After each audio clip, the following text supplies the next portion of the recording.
So today I'm going to show how to make this small 2-inch star, and this goes on top of a Christmas tree block that I've designed.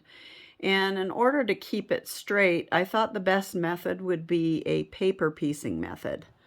So I have come up with a set of templates, and I'm going to show how to piece this together with the templates. So I have cut my template pieces a little bigger than the dark outline, the solid line. And there's two sets of these that you need for each star.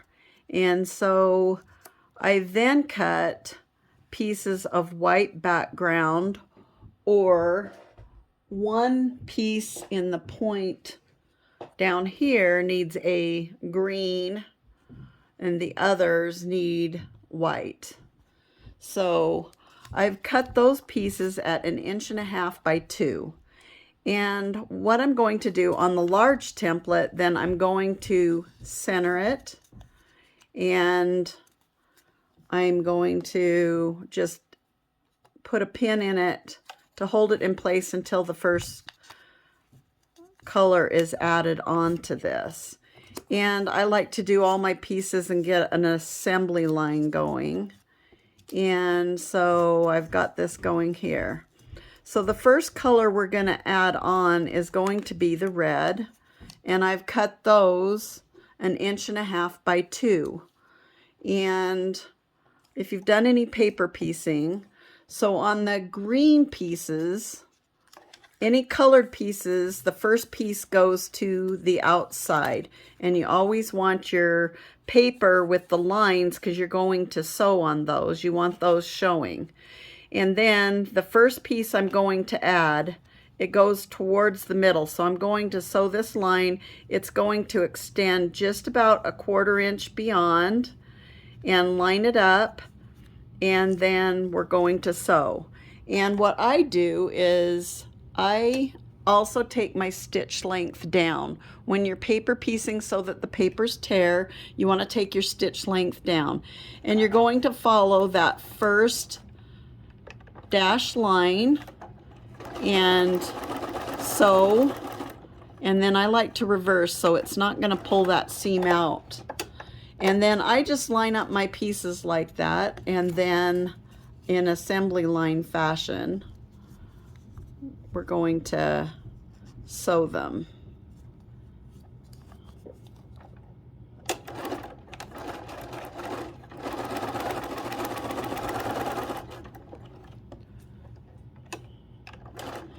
So once those pieces are done, then what we do is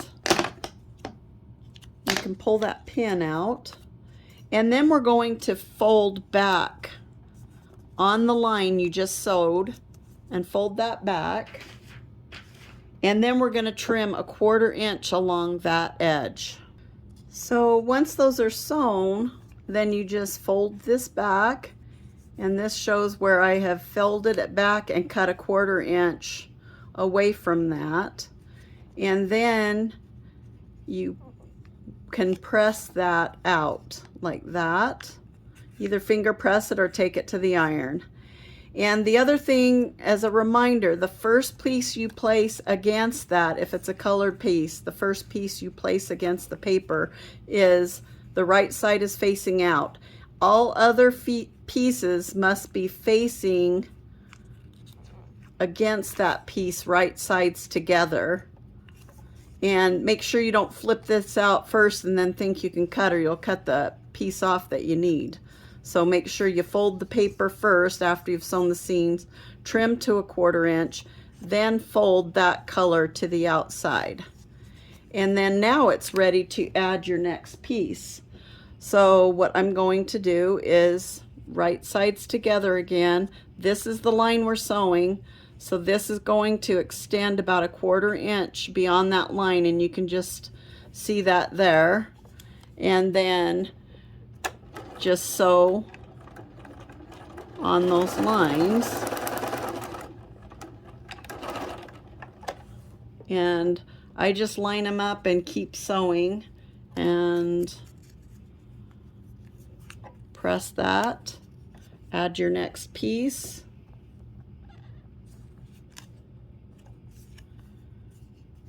You're just taking it right sides together and about a 1/4 inch beyond that line.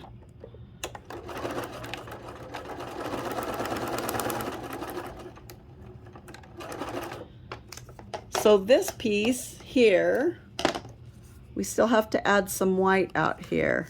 So we're gonna, we're gonna take this, and this seam is sewn down here. You're just gonna pop that so you can fold on that line and trim this, and I'll just show with scissors. We're gonna trim within a 1/4 inch like that.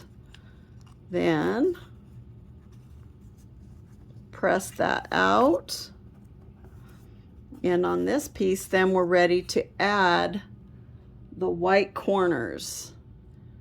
And everything, whenever you add a piece, the piece is facing toward the middle, only overlapping out to the outside on that, beyond that seam. And then you're going to sew right on the seam again.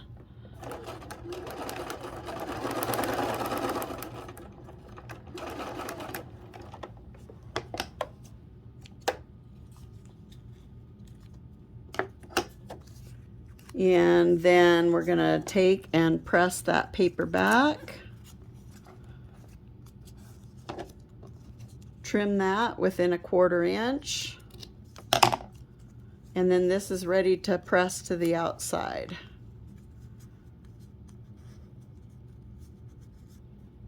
And then we're going to add our other piece, white piece. The piece goes toward the middle with only a 1/4 inch of that white piece extending out beyond the line.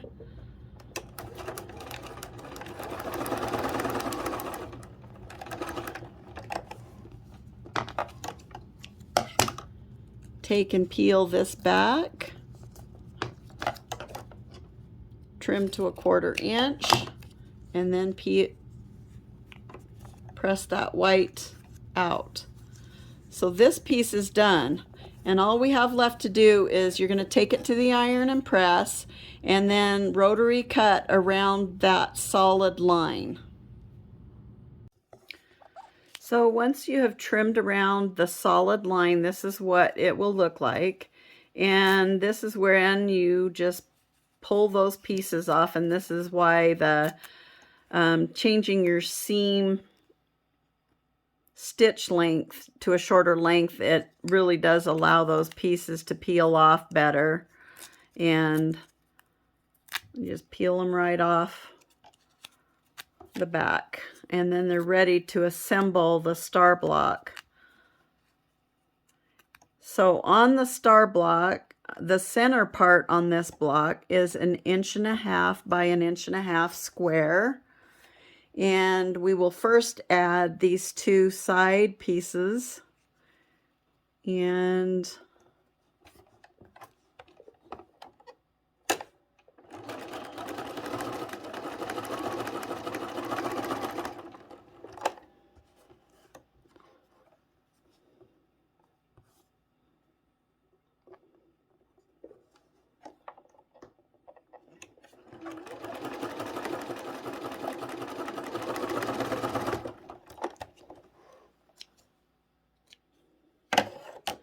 just trim off your threads.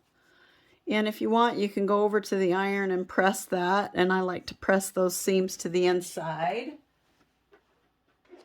And then you'll add your 2 long pieces, and this is where we need one with green because it's gonna be on the bottom of the star where it attaches to the tree on top.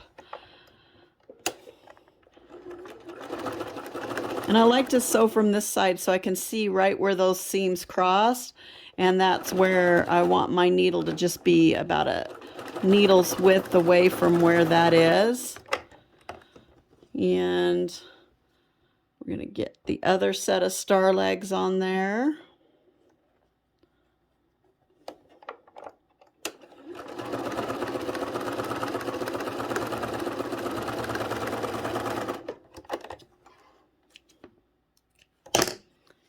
And we'll open that up, and you've got yourself a little 2-inch star that will go at the top of that tree. And we just have to press that.